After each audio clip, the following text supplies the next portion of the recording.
Assalamualaikum warahmatullahi ta'ala wabarakatuh. Alhamdulillahirabbil alamin wassalatu wassalamu wal barakatu ala sayyidil mursalin sayyidina Muhammadin wa ala alihi washabbihi wa ummati ajma'in, amma ba'd. Pada kesempatan ini, insyaallah saya akan membahas tentang struktur bahasa dalam bahasa Arab atau part of speech kalau dalam bahasa Inggris.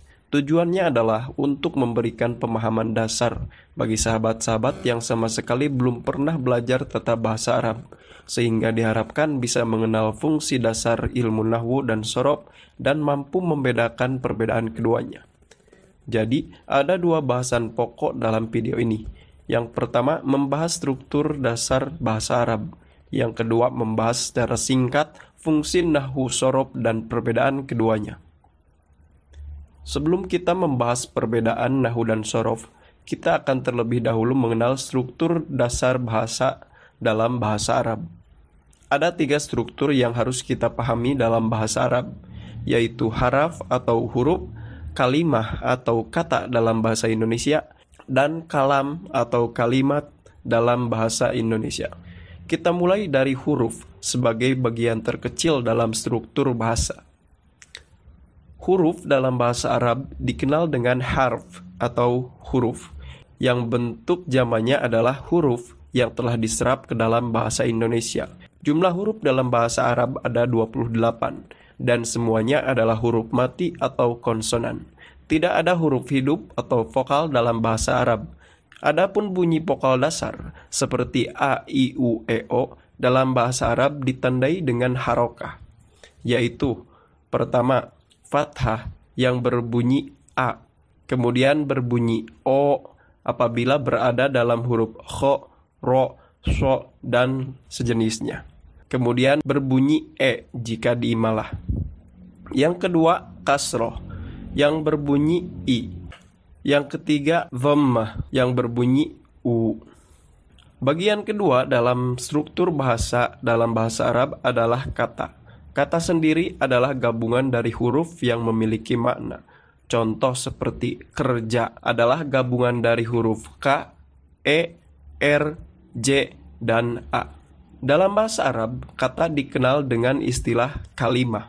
Contohnya adalah fa'ala, gabungan dari fa, ain, lam, yang berarti dia laki-laki telah bekerja. Bagian ketiga dari struktur bahasa adalah kalimat.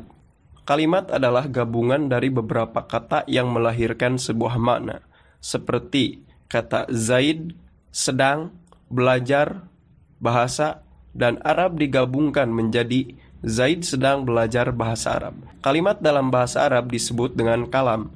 Contohnya, Zaidun yata'allamu lugotal arabiyyati, yang artinya Zaid sedang belajar bahasa Arab. Kesimpulan dari pembahasan yang pertama, huruf dalam bahasa Arab disebut dengan harf atau huruf. Kata dalam bahasa Arab disebut dengan kalimah. Kalimat dalam bahasa Arab disebut dengan kalam. Pembahasan yang kedua membahas secara singkat fungsi nahwu, sorob, dan perbedaan keduanya.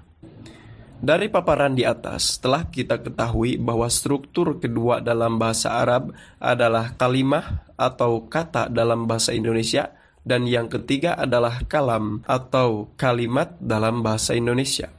Lantas apa hubungannya dengan ilmu nahwu, sorof serta perbedaan keduanya? Ilmu sorof membahas tentang kaidah-kaidah perubahan sebuah kalimat atau kata. Perhatikan contoh berikut. Yansuru Zaidun Amron. Zaid akan menolong Amar. Perhatikan kata yansuru dalam contoh tersebut. Akar kata dari yansuru adalah nasoro. Ada banyak turunan kata dari nasoro, diantaranya nasron, nasirun, mansurun, unsur, dan lain-lain. Lantas, kenapa dalam contoh tersebut yang dipilih adalah yansuru? Dan bagaimana caranya agar kita bisa mengetahui cara untuk merubah kata nasoro atau kata lainnya ke bentuk yang lain sesuai fungsinya menurut kaidah yang benar? Nah, ilmu yang membahas tentang perubahan kata dalam bahasa Arab disebut dengan ilmu sorof. Adapun ilmu nahwu membahas tentang kaidah-kaidah untuk mengetahui status sebuah kata dalam sebuah kalimat, sehingga kita bisa menyusun sebuah kalimat dalam bahasa Arab dengan benar. Status sebuah kata dalam sebuah kalimat dalam bahasa Arab disebut dengan tarkib, yang secara harfiah diartikan sebagai susunan. Dari tarkib inilah kita akan bisa mengetahui i'rab dari masing-masing kata dalam sebuah kalimat. Perhatikan contoh tadi.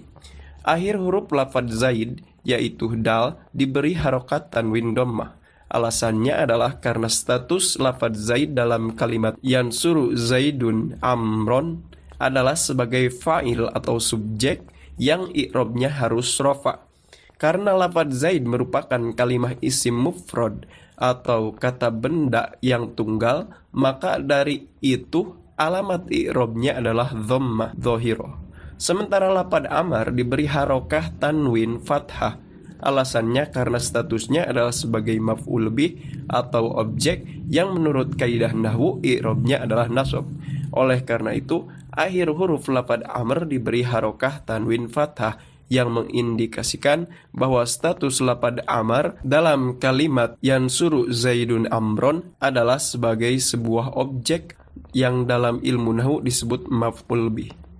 I'rab dan harokah huruf akhir sangatlah penting karena jika kita salah mengharakatinya, maknanya akan berbeda. Misalnya contoh di atas kita baca yansuru Zaidan Amrun, maka artinya akan menjadi Amar akan menolong Zaid. Kesimpulan dari paparan di atas, ilmu nahwu adalah ilmu yang mempelajari kaidah-kaidah dalam susunan sebuah kalimat. Sementara ilmu sorof adalah ilmu yang mempelajari perubahan bentuk kata dari bentuk satu ke bentuk yang lainnya. Terima kasih atas perhatiannya. Mohon maaf atas segala kesalahannya. Wallahu a'lam bissawab. Subhanakallahumma wa bihamdika asyhadu an la ilaha illa anta astaghfiruka wa atubu ilaih. Wa sallallahu ala sayyidina Muhammad wa ala alihi wa sahbihi wasallam.